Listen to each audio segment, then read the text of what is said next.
Welcome to the London launch of the Global Education Monitoring Report for 2019, entitled Building Bridges and Not Walls. And as this launch happens here in London, this is obviously a global issue, so there's global launches right around the world: in Berlin, the main one, Bangkok, Delhi, Nairobi, Washington, and Sao Paulo tomorrow. My name is Barbara Serra. I'm a journalist for Al Jazeera English, so I am not one of the experts that you will be hearing from during today. But as a journalist who's been following this, there's two issues that really jump out at me, two stats, I guess. And one is that of all the forcibly displaced people in the world right now, a staggering 50%, half of them, are under 18. And that actually, since the year 2000, the number of children has gone up by 26% of children of school age who are forcibly displaced one way or another. So obviously an issue that needs dealing with right around the world, and even though education, as we all know, is a right, we also know that in many parts of the world, in one way or another, these children are being deprived of their right. We're going to have two panels during today. In one, we will look at the global issue, and in the second one, we'll see how actually our classrooms right here in the UK are being affected. So that's all coming up, but it's my great pleasure to welcome to the podium for the opening remarks Freda Wolfenden, Executive Committee Chair of UKFIET. Good afternoon, and on behalf of UKFIET, the UK Forum for Education and Development, I'd like to extend a very warm welcome to everybody who's here, and particularly to the panellists that we're going to hear from later on this afternoon. UKFIET have been working with the Global Education Monitoring Report team for many years on various different events, and we're delighted to continue this collaboration with the launch today. I think that the subtitle of the report, Building Bridges, Not Walls, is particularly pertinent for us here in UKFIET. At the core of our mission is brokering boundaries between different constituencies, between researchers, practitioners, policymakers, as I hope you'll see on the panels that we've assembled today.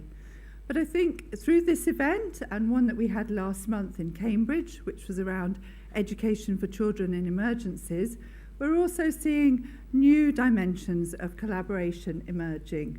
Collaborations between the development community and the humanitarian community. I think there's a growing recognition that in order to tackle the kind of issues that Barbara has mentioned, we need to collaborate, we need to share our ideas, our expertise, and most importantly, to learn from each other.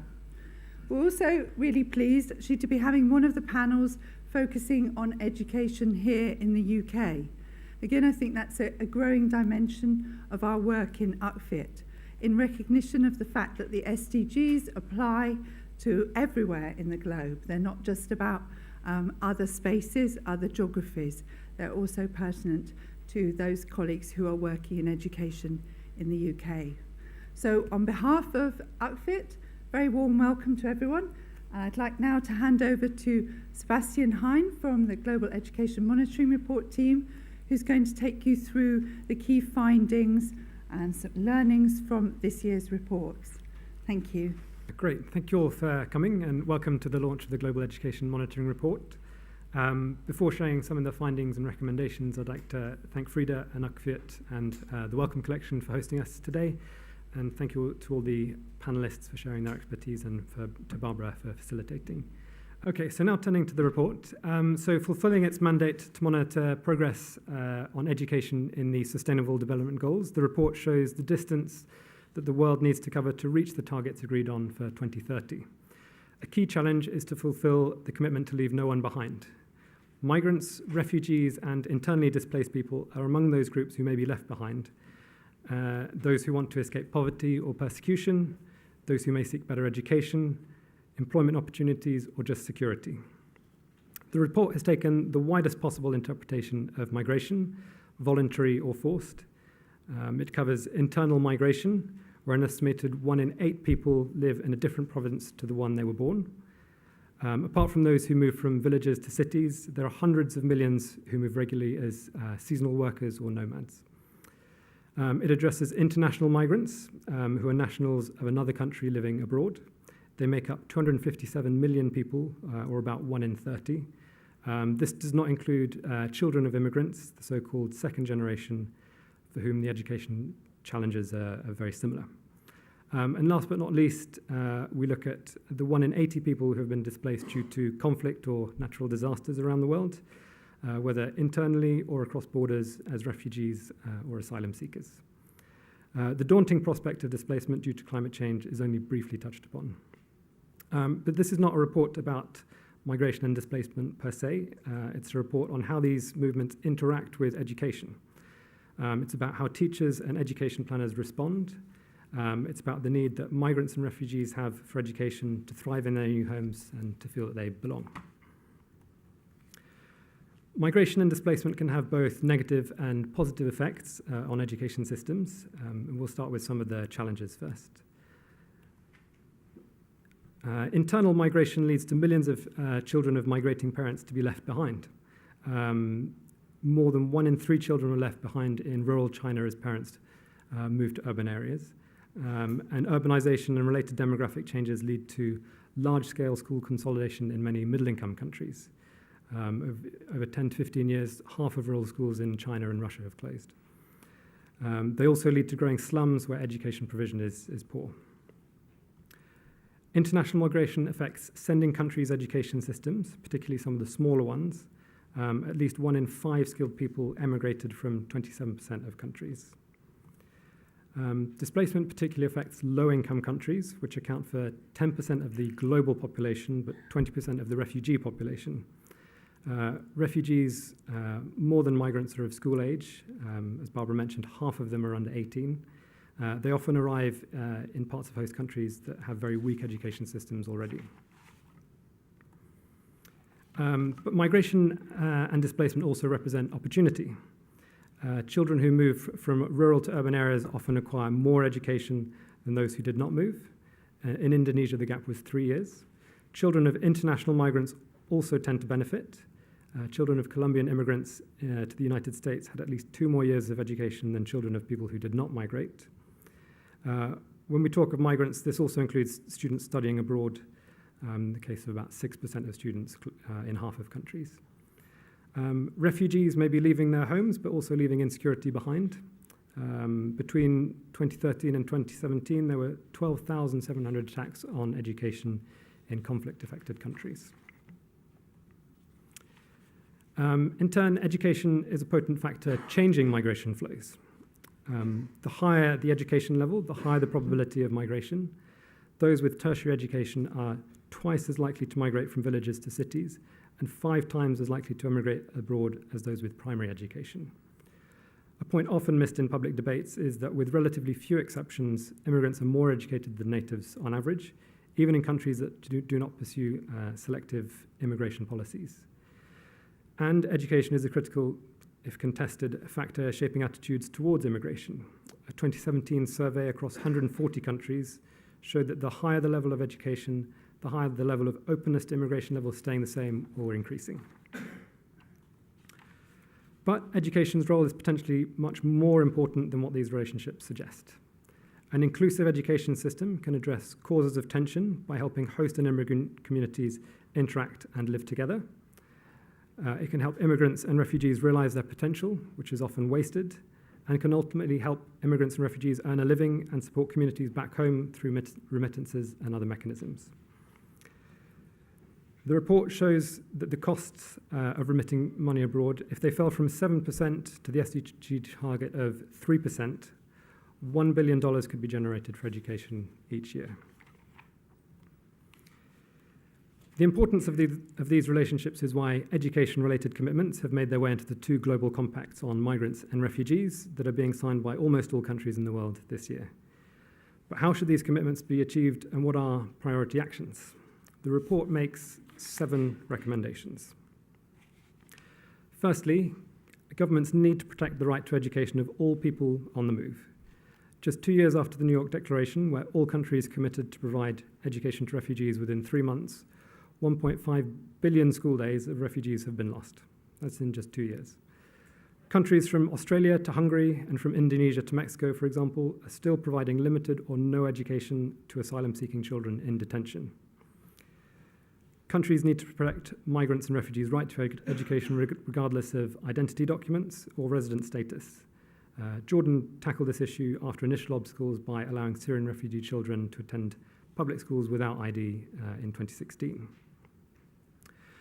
They must make education and immigration laws consistent with each other and not allow discretion in interpreting laws at local level.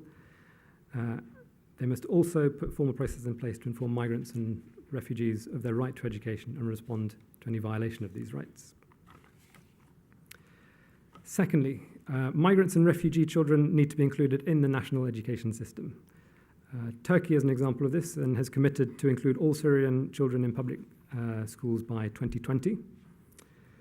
Refugees should spend minimum time in schools that do not follow national curriculums. 8 out of the top 10 hosting countries include refugees in their national education system. There's countries such as Chad and Ethiopia, to varying degrees of success. Immigrants should not be segregated. They should not be concentrated in specific schools, as in so many European countries today.